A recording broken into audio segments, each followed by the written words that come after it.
மாண்புமிகு பேரவைத் தலைவர் அவர்களே, நம்முடைய அரசு ஒரு மதச்சார்பற்ற ஒரு அரசு.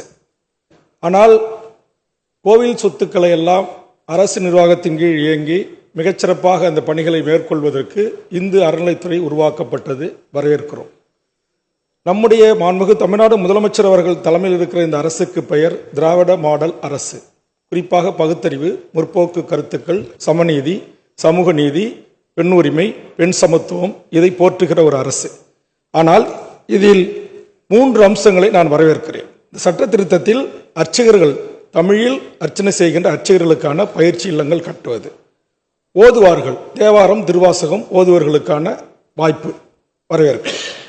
அடுத்தது இசை, தமிழ் இசை, ஆதி இசை, உலக மொழிகளுக்கெல்லாம் எம் தாய்மொழி தமிழின் இசையை கொண்டு போய் பக்தர்களிடம் சேர்ப்பது வரவேற்புக்குரியது. ஆனால் இதில் எப்படி பாலில் நஞ்சு கலப்பது போன்ற இந்த சொற்சொடர்கள் இடம்பெற்றிருக்கிறது. மாண்புமிகு அமைச்சருக்கு தெரிந்ததா இல்லை அதிகாரி அளவில் எடுக்கப்பட்ட முடிவா என்பது எனக்கு தெரியவில்லை.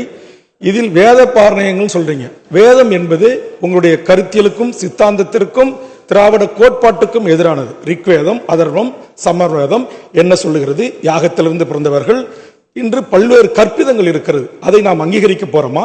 அவர்களுக்கு அதற்கான பயிற்சியை வழங்க போகிறோமா என்கிற கேள்வி இருக்கிறது. அடுத்தது இன்னொன்று சொல்றீங்க, அத்திய பாகங்கள் பயிற்சி அளிக்கப்படும். இது முரணானது.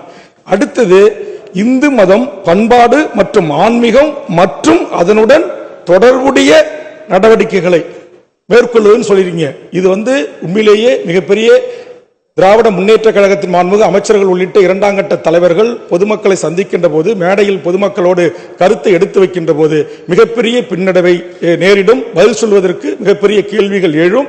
அதனால் இது மறு ஆய்வுக்கு உட்படுத்தி உங்களுடைய கோட்பாட்டுக்கும் கருத்திற்கும் உகந்ததா என்பதை ஆய்வு செய்து இந்த சட்டத்தை நீங்கள் நிறைவேற்றினால் அது சிறப்பாக இருக்கும்.